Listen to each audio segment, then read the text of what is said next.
Hello and welcome back for round two. Just welcome to Monday, isn't it? Welcome to Monday. Apologies for the previous stream going down. We've had lots of issues with trying to sort out the press conference and that whole thing happening over at Santa. And this is what happens when the Box decide to name their team on a Monday, which is very unprecedented and caught everybody a little bit unawares. So bear with us. But we are back and we're going to chat about that team on the screen over there. We broke it down a little bit earlier, a couple of things, but I want to really sort of get stuck in and I want to see what you guys all have to say. So my big question is, do you like the Springbok side? Like, or what are we thinking basically? Are you a big fan? Is it not really your cup of tea?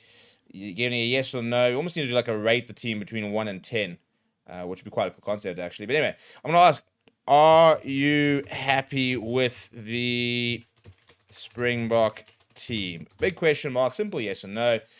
Get your comments into the chat. Let's go into it. So we'll have a couple of quotes from Rassie Erasmus coming through now. The press conference started a few minutes ago. And so I'm waiting to hear exactly what he's had to say so far. So give me 2 seconds and I'll be able to hopefully get into that. But what are we saying, people? What are we saying about that team? And this is the part I had a whole bunch of comments I wanted to get through, and then we lost the stream, and but we go again. It's the one thing about us here at Fair Sports. We're not going to let setbacks push us back for long. We get back on the horse, and off we go. Matthew says, good team, agree with everything you said in the first live, very good team. Don't get much better than this. Josh says, Andre and Creel might not gel. Well, they've played together not often, but a couple of times. But I think it's quite good that they are playing with each other. I think that we need to see some more combinations in that midfield, but different combinations. For example, when we saw like Damien playing with Kane and Moody, for example, I think that's a nice combination to try and build. I think Jesse Creel playing with Andre Esterhuizen now, for example, is a nice combination to build. Because maybe we're going to start seeing that sort of those combinations change up a little bit. Maybe we might start seeing combinations becoming more important, almost like a 10-12 combination is almost better than maybe your 10 or your 12-13 combination, those sort of situations. So with regards to injuries, there are no injuries that we have been told about. And Chesney, for example, had a niggle, and apparently Delinde had a niggle that could have been selected. So they've decided basically to not risk them from the sounds of it. So it sounds like they could have played, but they haven't been risked, basically. So I think, I don't think that it's a difficult decision to have, for example. You're talking about, well, Ches is not maybe at as fittest, but, the alternative is to go with Adolf van der Merwe, who we're very happy to go with. Similar type of thing with Damien Delinde, who's saying he's had a bit of a back niggle, but he's going to train this week. Again, Andre Esther hasn't been good, so it's not a problem for them to go name him and back him there. But those are the only sort of niggles, inverted commas, that there are. So in terms of what he said in the actual official team announcement, more coming from the press conference in a bit. Fun fact, by the way, is that Eben Etzebeth will extend his most cap block time to 134 matches. That puts him in the joint 10th most cap player ever, alongside Gethin Jenkins from Wales. He actually goes ahead of Conor Murray in terms of the number of tests he has played for the Box. So big opportunity for him there. And speaking on some of the discussions, Rassie said, we've been experimenting with player combinations during the Castle Lager incoming series and at our conditioning camp in the last 2 weeks, and we believe this team will allow us to play the type of rugby we want to play against Australia. He said the Wallabies will be determined to change their win record against us in the last 3 seasons, so they'll come out guns blazing, and we are confident that the players we selected will be up for the challenge. All our starters except for Edville have faced them before, and we are confident that he is ready for this challenge. He said Damien picked up a back niggle in the last 2 weeks and will train again this week, but Andre has been strong for us in the last few seasons, so it was an easy decision to name him alongside Jesse in the midfield. Similarly, Chesn Colby has also recovered from a niggle and trained with us last week, but we decided to exercise caution and give him a little extra time at training before selecting him. Edville has been in good form this season, and it'll be good to see what he brings in this match. So that's what I'm saying. In theory, there are a couple of niggles, but no official injuries per se, and they could have played if they really needed to. If it was the World Cup final this week, they'd probably play, but they're not going to risk them for the sake of risking them. And so it says today, not a Monday. It is a Monday. It is a Monday. And they have changed the team announcement day, which I'm not the best a fan of, actually. You know, I like the fact that we used to be able to spend 2 or 3 days hyping up and trying to guess the side and kind of looking at what we might see and then get the side on a Wednesday or Thursday. And now we kind of, bang, Monday, there it is. There's the side, and it takes away all the fun part we have in trying to predict the side and the likes of that. But no injuries, for example, to Andre Pollard, no injuries to Archie Snyman, so that's not a reason they've been left. That's not the reason they've been left out.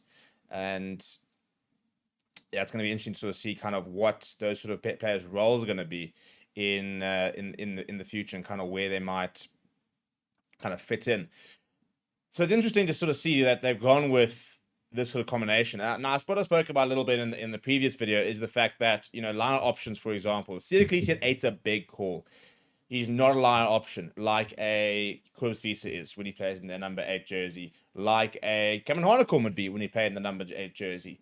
So I think that's a big reason we've probably gone with the Lote Yaga in the number 5 jersey. You've kind of gone within your best line out lock in that number 5 jersey to make sure that that set piece in itself is taken care of.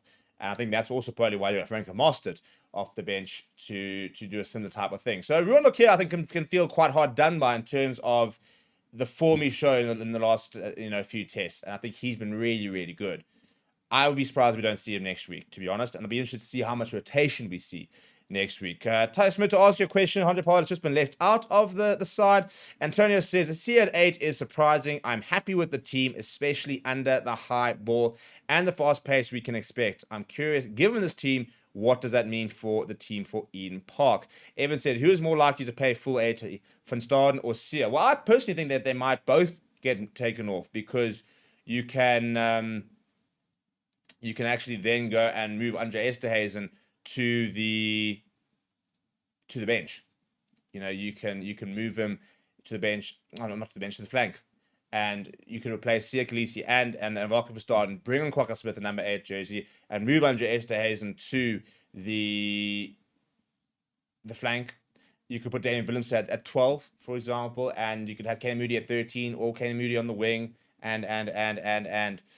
so there's lots of different ways we can kind of negotiate the bench that we've got and with the replacements and the likes of that. And Matthew says, the combination of Grant Money and Andre is one of the best. They just understand each other. And then said, then not to mention throwing Damien off the bench. Adrian saying, Moody is starting to look undroppable. Andre will exploit that 10 channel all day long. Matthew saying, do you think that Rassie has chosen 2 different squads, this team from then the Cape Town team? Yeah, I think that we will see. I mean, who knows? But my gut says I think we will see a bit of rotation for next week. I don't think necessarily a lot, but I think we will see a little bit. I do think that we will see the likes of Ruan Nokia, for example. I think we'll see him involved next week. I think we'll probably see Archie Snyman involved next week. I'd be very surprised if we don't see a Sasha or a Andre Pollard next week, especially what the condition in next week might dictate. You know, more likely to be wet, more likely to be a bit more of a tighter game down in Cape Town. This is a team that's been picked to play the conditions. You know, Rassie spoke about the fact that this has been picked to play the way that they want to play, and that is to run them off their feet, I think. You know, at altitude, you've got to try and make sure you're kind of running them off their feet as much as possible. And I think that they've picked a team to do exactly that, which is exciting. And I think it's the right way to go about it. What will also be interesting is, depending on how this team performs, that might also dictate what changes we make. So we have had to sort of see team selections change based on what original plans due to maybe sometimes poor performances. You know, we have seen Rassie have to say, well, we had to kind of relook at things after that performance, and maybe we might have to change things up for the week after based on performances. So similarly, if we see a really good performance this weekend, then Rassie might say, well, maybe we need to see more of some of these combinations. If we see a poor performance this week, he might say we need to change it. Or he might say, well, some of these players need to play again, actually, because now I need to have a serious look at them ahead of going to Eden Park. That's also a very interesting part. You know, it's not just a case of these players have played badly, therefore we need to change them. Sometimes, if they're not playing at their best, you kind of have to give them another chance, because in your mind, you're thinking, I want them to play against the All Blacks. Has he just had a bad game? or shall I not be playing him against the All Blacks? And there's always that chicken and egg situation of, do you have to replace them and say, well, you've almost been dropped, and is this guy good enough to play against the All Blacks, or do you give them another game to get them back to form to then go and face the All Blacks? And there's no real right or wrong answer. It's pure sort of sometimes luck to a certain degree. It's just gut feel though. At the end of the day, it's what the coaches feel they need and what the coaches feel the player will need in that situation. Racer 10 saying, I think this side is amazing. Scary when you consider we still have players to rotate for the rest of the Rugby Championship. Cheslin, Hondre, Ruan, Sasha, Fanamerva, etc. Rob saying, very happy with C at 8. He was excellent there for the Sharks last season. I agree. I think that he can become a good option at 8. I spoke about it previously, and I said I wouldn't be surprised if we did see him play in the number 8 jersey for the Boks. I think he suits it. I think he's become a much better all-round player in the last few years. I think he's added a few things to his skill set. So I think that he's a good option there. Mark Sony says, I'd like to see Kuba's visa at 4. We need to test alternatives should Eben not be there. Peloso saying, was it going to be too soon for Ethan Hooker, or was the competition for places that tough? I think it is, to be honest. I think he's your third choice 12 and third choice hooker in third choice outside center is Hooker in the squad at the moment. Canan Moody's ahead of him in the number 13 channel, as well as obviously Jesse Creel. Damon De Linde, Andre Esthuizen ahead of him in the number 12 channel. So he's obviously gaining a lot of experience training with them at the moment, being around the squad and the likes of that. But I do think that the reality is he's not quite in the frame yet. I think they look at him as the future, and that's why he was called up last year. He's probably spent the most time in the squad without getting any sort of serious minutes. Somebody like an Asenate and Tlabakanye has only been involved in squads this year. This is going to be his second test, but third appearance of the year so far. And you can just see that he's somebody that they very much rate and are planning around having him in the mix, quite often, and more often than not. So that for me is quite interesting to sort of see how players sometimes come in and get backed and get lots of opportunities versus players who've kind of been around quite often but still haven't quite had those opportunities. And I think Ethan Hooker is just in the unlucky position of also playing in positions where, how often is Damien De Linde not available? He's got a bit of a back niggle but potentially could have played. He's so reliable. And him and Jesse Creel are always staying fit. And that's the big thing as well. It's not like tight head where you've got no Frans Maherba, you got no Trevor Nyakani, and we've had to bring in Asenate and Tlabakanye during a time where injuries are a bit serious in a particular position.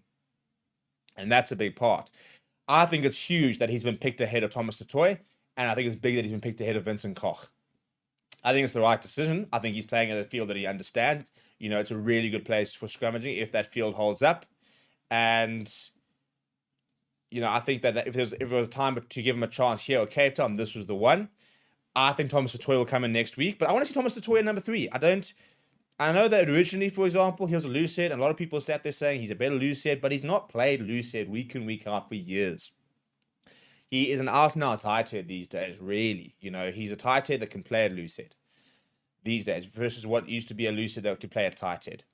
He's played far more rugby in the last few years at tight head than at loose head. He then comes back to us, for example, and we put him at loose head, and he just didn't quite manage to replicate that form that we saw in the Premiership, where he's been back-to-back Premiership team of the seasons. So we know that there's a player there. We just haven't quite seen him maybe at his best so far, which is a bit frustrating.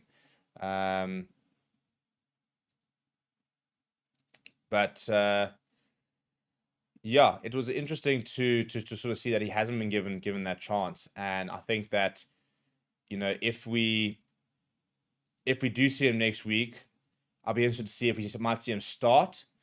And what are we going to do with Vincent Koch? Vincent Koch, once again, not in a 23. He's not played a lot of rugby for the Boks so far this year. And he's somebody who I think a lot of people are saying that, he's not going to make the next World Cup, should he kind of be in the squad. But if he's going to be in the squad, you'd like to think he's going to get some game time to sort of almost sort of prove and gauge whether he's the right, player to trust and to move forward. Or are we looking at Asenate and saying, right, well, we've got to back him, really. We've got to really give him the go. So lots to sort of ponder with regards to that. And I love the fact that, we then get to sort of looking at Asanati and we're thinking about, well, this is a big opportunity for him. But if he doesn't work out, you then still got a Vincent Koch who's got that experience. But I like the fact that somebody like a Vincent Koch has got good competition. And Francois Herbert will be sitting there injured at the moment, not saying like, not worried necessarily, but he'll be very aware that other tight heads are in the mix and taking their chances, you know, Wilco Low, for example. And I love the fact that you then got some players who maybe previously haven't been pushed that hard for that. So Thomas Toy, for example, he is being rested. They did say that they can call him up if they want to. So I don't think he was ever going to be involved this week. But I was almost really surprised that they didn't then try to bring him in next week, because I get that they're trying to rest him a lot, but I don't see him being involved against New Zealand. You know, and for me, it was almost a bit of a weird time to kind of sort of give him that rest period. I had a sneaky suspicion that they might have called him up next week. And that's why I think that, and I think he needs to play next week, to be honest. I think at the moment we're really stuck in trying to find time to give him that opportunity where, for example, he's not going to come from not playing 2 weeks and not playing any rugby and then starting against New Zealand, or even, I think, in the 23. So my gut says you're then probably looking at Vincent Koch more so in New Zealand, and then maybe Thomas Toy comes in against Argentina. But it's just such a waste of opportunity. I think we have the 2 home tests against Australia, you know, conditions where he would have known, you know, what it's like to play at Ellis Park and to play at a Cape Town stadium, much more than playing in Eden Park and then playing in Wellington and the likes of that. So Evan says, feel that like this team is aiming to win this game more so in the first half with tempo rather than the second half with a bomb squad. Yeah, I think that is also an interesting sort of shift maybe. You know, I think previously we've obviously always looked to try and take the game away from teams in the second half and to kind of like flood them on and suffocate them and to really, you know, take them to the cleaners in the second half. I think we're now taking a much different approach and trying to get that start where we can basically put them away in the first half and try and then build on them. So it's an interesting sort of kind of look at it. Now, I do think there is impact on the bench. You know, there is the impact. Like Kwaka Smith brings a lot of energy off the bench.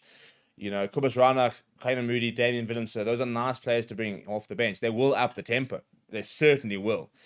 But it's not your, you know, your Vincent Koch, Arceus Neyman, Malcolm Marks, big ball players, you know, that really sort of up the tempo and really have a go. Like Arceus Neyman not coming off the bench is an interesting call. Franco Master for me has always been a bit of a better starter than coming off the bench. I think if we had the 2, for example, locks, and you kind of go with the 2 locks on the bench, he's a good option. But we've always traditionally gone with an Arceus Neyman off the bench when we've had 1 lock. So it's interesting not to have backed him in this regard. Again, what we don't know is, are we going to suddenly see a whole different team next week? I mean, could we see Arceus Neyman start next week next to a Kobus Visa or next to a Ruan Nokia? Could that be an option next week? How much does that become a consideration? And that's the biggest problem, is we just don't know what the attitude is going to be towards next week's team. And until we do, you know, it's all just speculation. But that's half the fun, isn't it? You know, we get to speculate about what's going on and we get to try and predict teams, and then we get it all wrong because Rassie always has a thing. But to actually want to go back to my predicted team, because when I put it out last week, it was 2 weeks ago, you know, I was told categorically that it was going to be very, very wrong. And where was it? There we go. And I put out teams saying, put out this team to dominate Australia. That was the video title. And you should actually always put some of the comments on the screen over here, and let's see how close I was. Right, so what did I say? Okay, let's go through it, shall we? So what I said when I predicted the team is I went Oxen Chair. So Oxen Chair, tick 1. Malcolm Marks, there. 2. Wilco Low, 3. Eben Etzebeth, 4. I said Ruan Nokia. They've gone with Lua Diaga. Okay. I said Khaleesi at 6. I put Visa at 8, seeing if they might have a look. But they went with Khaleesi at 8 and PSF to 7. I'm going to give myself 5.5 because I've technically gotten 6 out of the 8 pack right. From a name point of view, positions are quiet. So I'm going to give myself 5.5 out of 8. Which I don't think is terrible. And for the back line, I said, oh, yeah, so I said Grant Williams, Monty Lee Box, so that's 1-2. I said Kirkley Arendse, but that was actually supposed to be Edel van der Merwe. So I'll give myself that. I won't give myself that point. I said Damon DeLinde and Jesse Creel. Damon DeLinde is injured, but Jesse Creel's played. I said Fassi. So I did say Edel van der Merwe, so that's 1, 2, 3. I did say Jesse Creel, 4. I did say Fassi, 5. So I've now got 10.5 out of 15. Off the bench, I said Jan Hendrik Wessels. I said Asenate. I said Kwaka Smith. I went Andre Estesen on the bench. He's in the starting lineup. I said Monet van den Berg. It's Kobus Ranach. I said Andre Pollard. To be fair, I think that nobody would have picked not having a Pollard or a Sasha on the bench. And I think that Arceus Neumann pick was also quite a big one. So my bench was relatively off. But I don't think 10.5 out of 15 is terrible, considering how much Rassie Erasmus changes teams. You know? I think it's... I think it's going to be interesting to sort of see what this next week looks like. Whenever we can, and we're actually trying to build a way over that you guys can predict your teams, and we can kind of all see who gets what's right.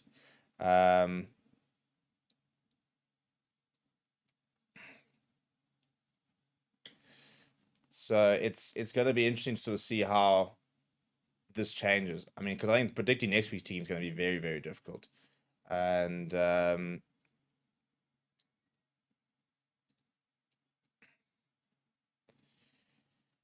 I think the big thing is, the problem is also, you know, we talk about changing the team with regards to changing the way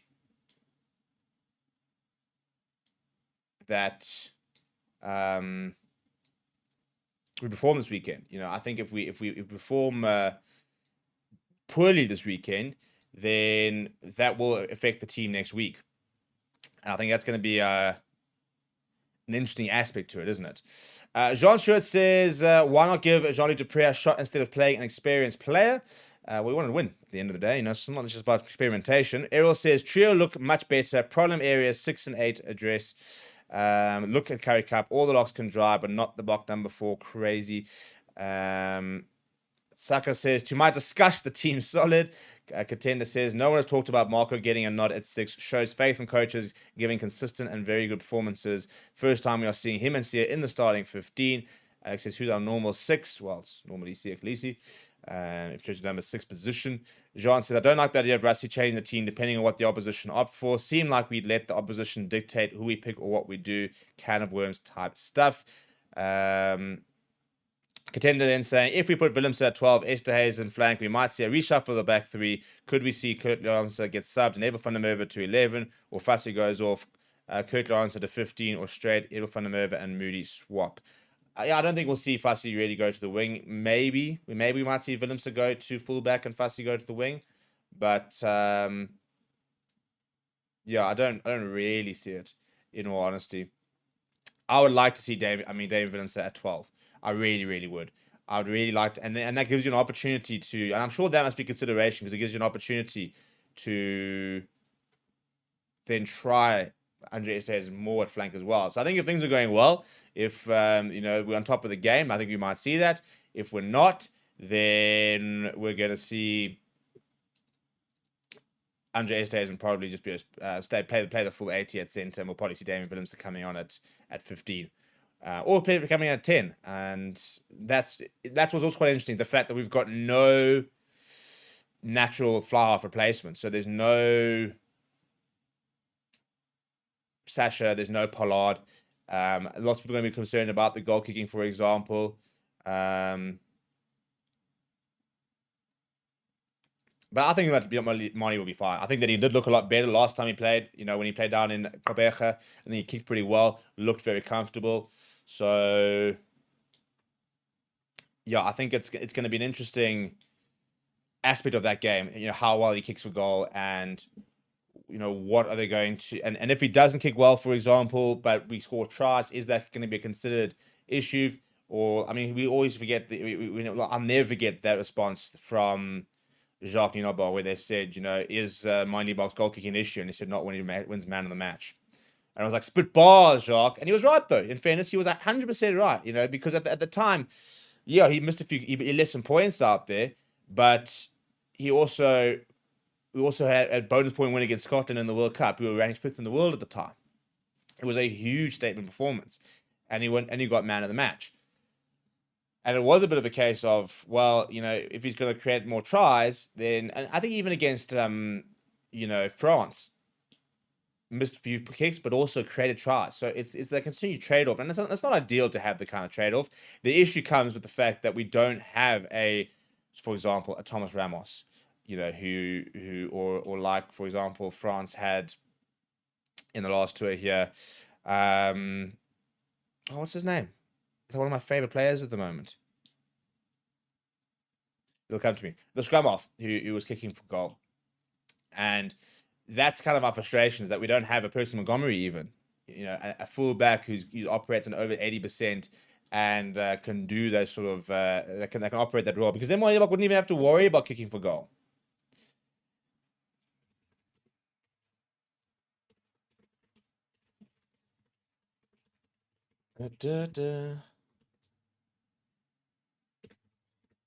So I asked earlier,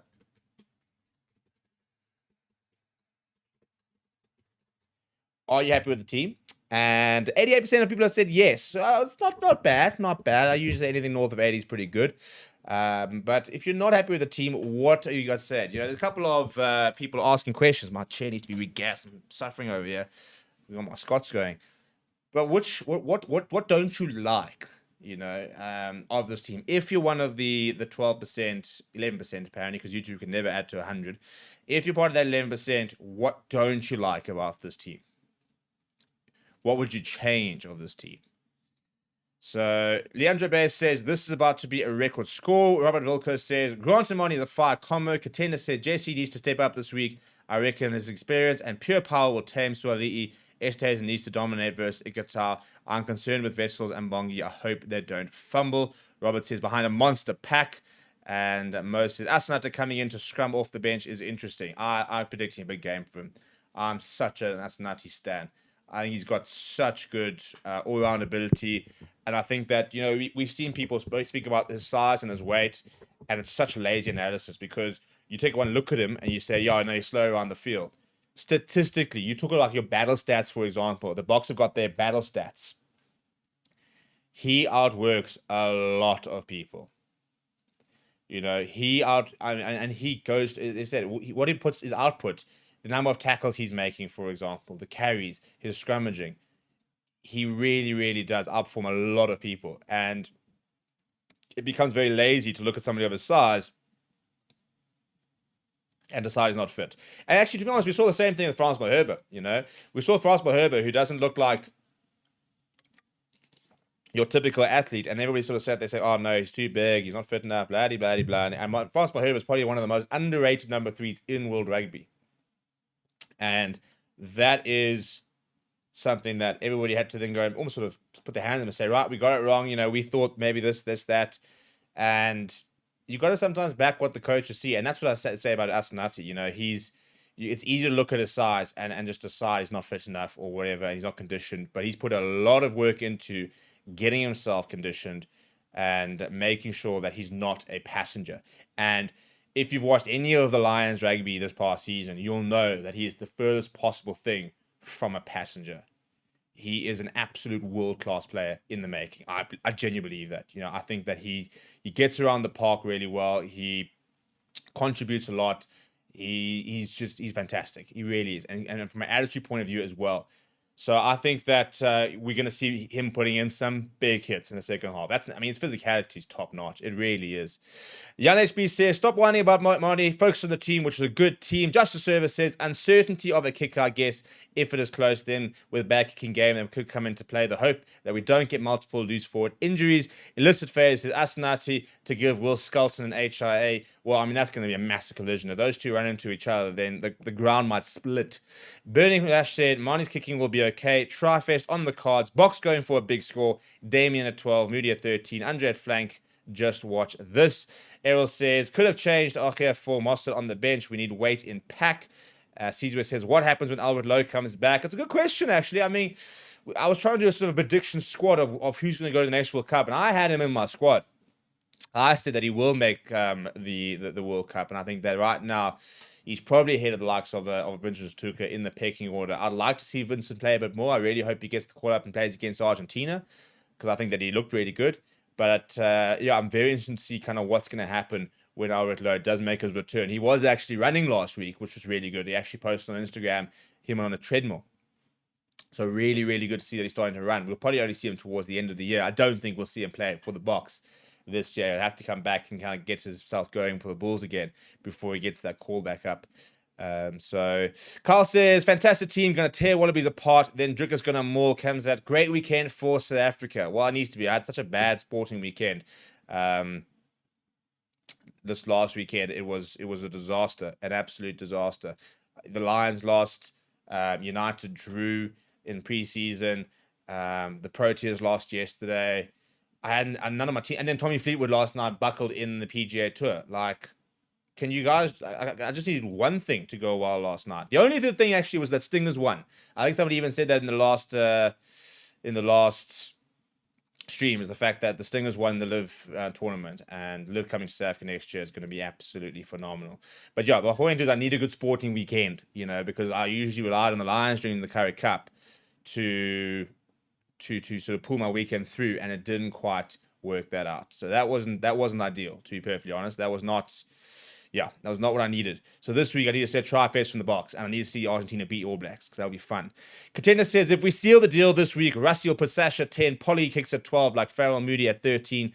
Quite a surprise that we haven't seen much Colby this year. The scrum cap wing competition is real. Yeah, so they did mention that he has got a bit of a niggle, but doesn't sound like anything that is of concern. He did train last week and probably could have played this week. And they're just trying to be a bit more cautious.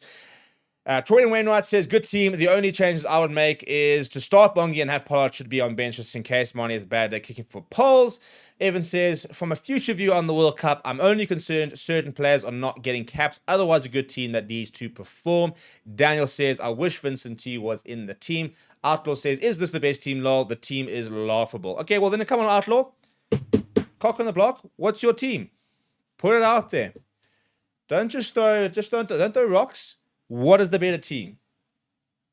What would you have gone with? What changes would you have made? Put it out there, and then we can have a chat about it. So I mean, I'm not saying you can't not like the team. By all means, not like the team. But then, what do we change? What are we saying? Contenders, I think Snyman has been nullified of late. If Franco steps up, I reckon he'll be used more with Lewis and Pierce Steph the toy, able to cover 4, and Moss able to cover 7. Sometimes work rate is better than offload. Look, I mean, Arcus Snyman had a great season for Leinster. He really did. He was top notch, and I am surprised that selection does surprise me, to be honest, because I probably would have. I think I did have Arcus Snyman in my predicted team from when I did it 2 weeks ago, I think it was. Obviously, you don't know what the injuries are going to be like. So, for example, I had Damon Delindi in, and he's got a slight niggle. And I had Chesn Colby in, and he's got a slight niggle. So I think in the end, I got about 13 or 14 and a half out of 23, which I don't think is terrible. It's a pass. But that 14 becomes, for example, 16 if the injuries don't come in, which is obviously a lot better. It's close to an 80%. But yeah, so in terms of the week to come, so we're going to have the Rassie Erasmus press conference up. Obviously, that'll be up very shortly. Tomorrow, we're going to have another press conference with a coach and a player. Tomorrow, and then on Wednesday, we will have player press conferences as well. We'll obviously also have lots of Australian content coming your way. Their team announcement is on Thursday, so you can keep an eye out for that. That'll be about 2 o'clock, I think, so we'll have a video on when they do announce their start, as well as obviously the Joe Schmidt presser.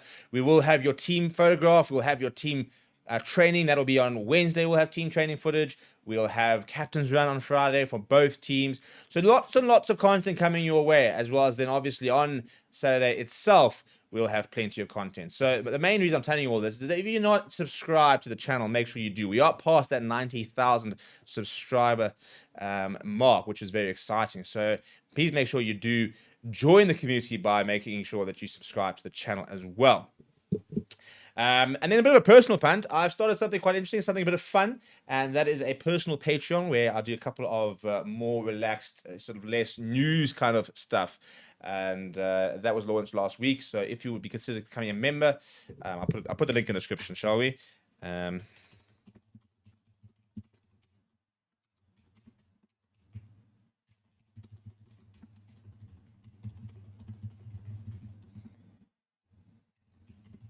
And basically, I've got a fun series I recorded last week called Sports Therapy, which is basically a bit of a rant and a rave from the past weekend.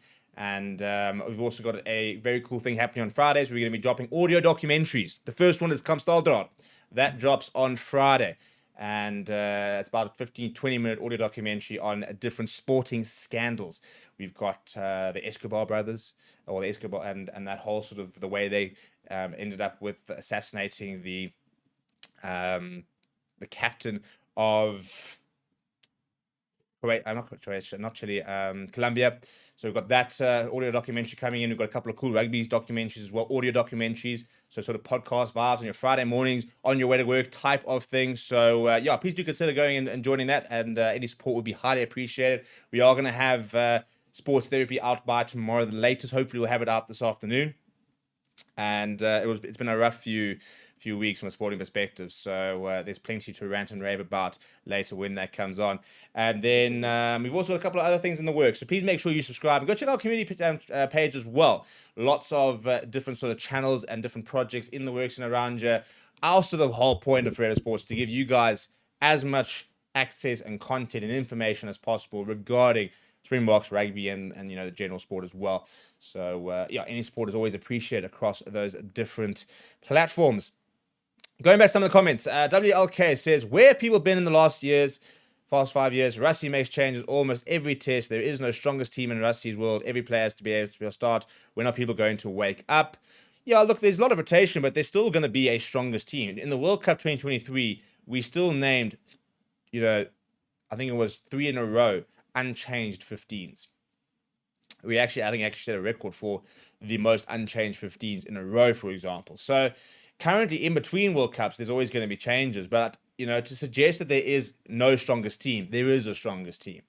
If there's a World Cup final tomorrow, there's a strongest team that will play in that World Cup final.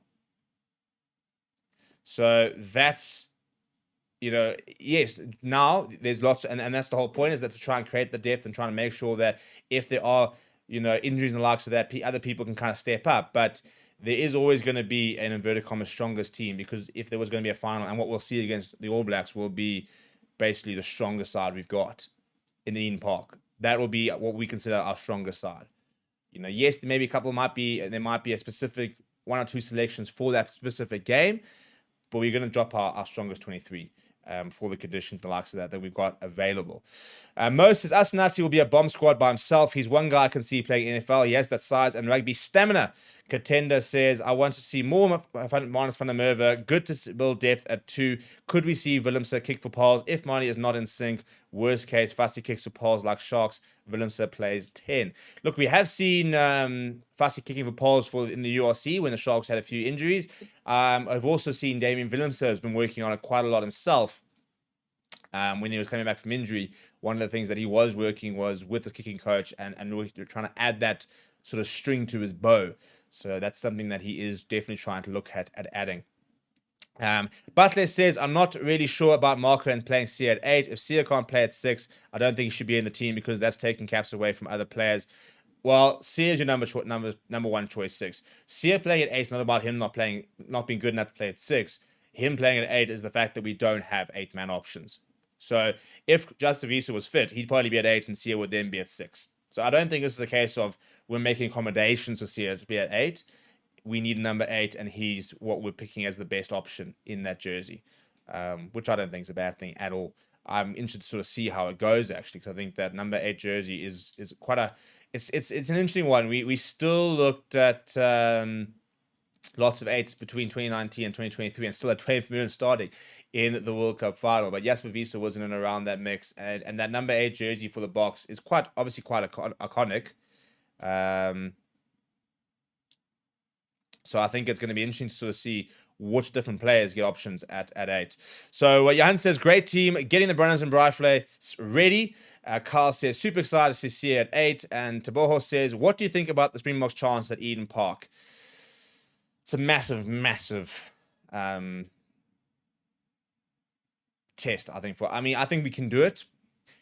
I said at the beginning of the year, I can't stand by it. I think that if we do win at Eden Park, I wouldn't be surprised if we then lost a week later in Wellington. I think it's going to need such a big effort to try and beat them at Eden Park. I'll be surprised if we can then get ourselves up once again. We've seen that, for example, with Argentina, when they go and beat New Zealand in New Zealand, then get thrashed the next week because you can't reach that kind of level. You struggle to get to that kind of threshold a week later. And obviously they become very desperate to prove themselves and to respond in the likes of that. So yeah, I think we've got a chance. I think we've got a reasonably good chance. I think it's our best chance in a long time, put it that way. I think that the All Blacks aren't as settled as they'd probably like to be, and I think that we are pretty settled. Some people are saying that we're not playing particularly well at the moment. I disagree. I think that I'm seeing lots of positives. So if we pitch up and play a really good game, I think we can beat them at Eden Park. It's going to be our biggest test of the year. And then we're going to go try and beat Ireland and Dublin. We're going to try and beat France, Stade de France. That's going to be really, really exciting to see as well. Illicit says, imagine CS saying he's not big enough to play 8.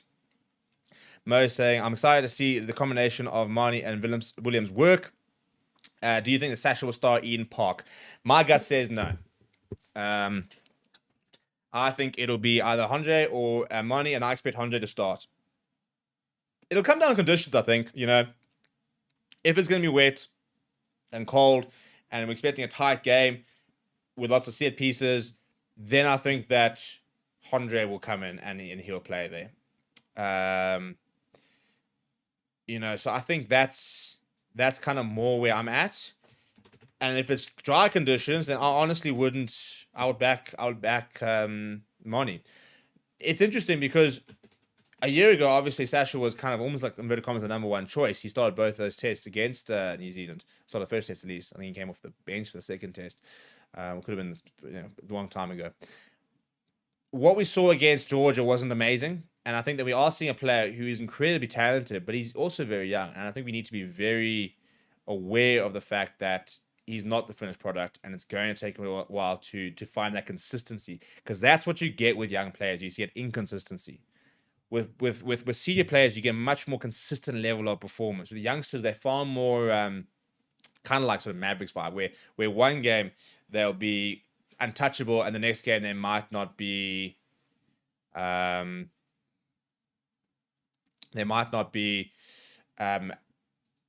their best, and I think that with experienced players, they might not always be world beaters, but their standard level of performance is always at a very high standard.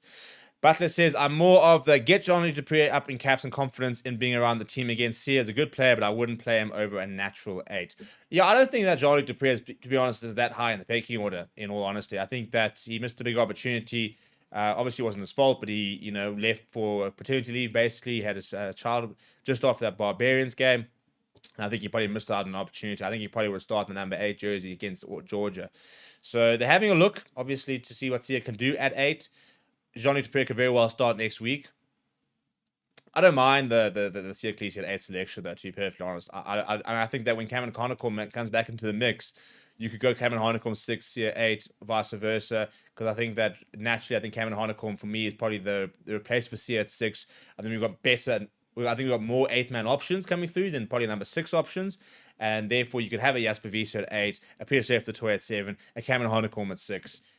And I think he brings the breakdown work Cassia does. He's another option as well. So I'm very keen to see where they're going to try and fit him in when he gets back to full fitness. Unfortunately, it looks like it's not going to be this year.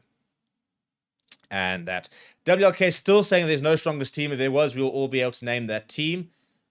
Well, again, if there was a World Cup tomorrow, what would the team be? That's the strongest team. And could we probably name it? I think we could probably name most of it. I think that if we were the World Cup finals tomorrow and everyone was fit, this team would pretty much be the same, except Sia Khaleesi would be at 6, Jasper Wiese would be at 8.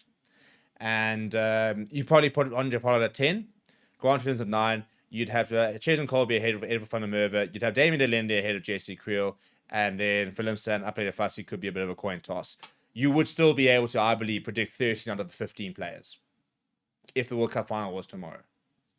So, again, I'll disagree. There is, inverted commas, the strongest team, and we'll see it against New Zealand in a month's time.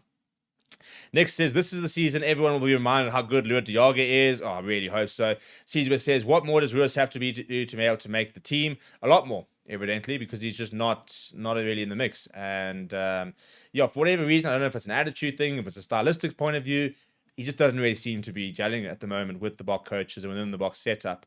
Butler says, I believe Sasha will start next week, and I believe Sasha is a rhythm kind of player who needs to play consistently to get in his groove. Jonathan says, Lured and Archia to be bomb squad members in New Zealand, Irvin and Ruan to start.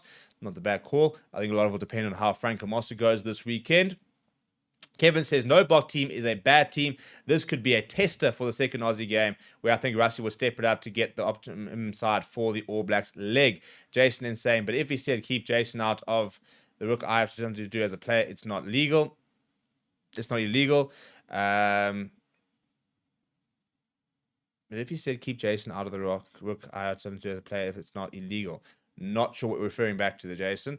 Contender says, Ox needs to perform this week. Tanela is a unit and he can dominate if you give him a chance. But Aussies may start Alalato. He won't because he's not not fit. And Nongo and Tanela against Vessels. Then it's a wrap for second half scrums. Yeah, it'll be interesting to see how they go. I personally think they'll put Tanela up front. But I can see why you'd almost want to be able to bring him on as a bench player. Butler says, to be honest, I'd play Butterbila over Marco, unproven as he is, but to boost the guy in confidence, the wannabes will have no challenge for us. I personally believe Italy have better jacklers. Well, Butler's never really played at 6, so he's more a 7 and can play at a lock. I think that the big thing is who's the next number 6 option after Marco van Staden. At the moment, it seems to be Renzo Duplessis, and they really seem to rate him. I mean, they spoke about the fact that Rassie said he actually wants to bring him back for the Georgia game. And give him a run. But unfortunately, they just, the way they were playing, they said they couldn't really do that. Leighton says, agree, there is a strongest team. Really good to see Luat nailing down that number 5 and Edelville getting a chance to keep the streak alive. Believe he will score. And Milan van Zyl saying, mooi span. And Zaim saying, where's Cheslin? Cheslin's picked up a bit of a knock, or a bit of a niggle. He is fit basically and could have played this weekend, but they decided to not risk him, exercise caution, and give Edel van der Merwe a run. People, we're going to wrap it up there. For the live show. We will be live once again during the week. We'll let you guys know what the schedule is by this evening. We have to just wait and find out exactly what the different press conference schedules and the likes of that is. We will have the Rassie Erasmus press conference up within the next hour, so make sure you keep an eye on for that. And apart from that, smash like on the video, subscribe to the channel as well. As I said, if you'd like more Stevie P content, go and check out my Patreon. We're going to have Sports Therapy up hopefully today, if not tomorrow. And that's going to be a lot of fun to record a bit later. I've got plenty to rant about, and nice to be able to have a Bok announcement to throw into the mix as well. So, yeah, thank you very much for joining.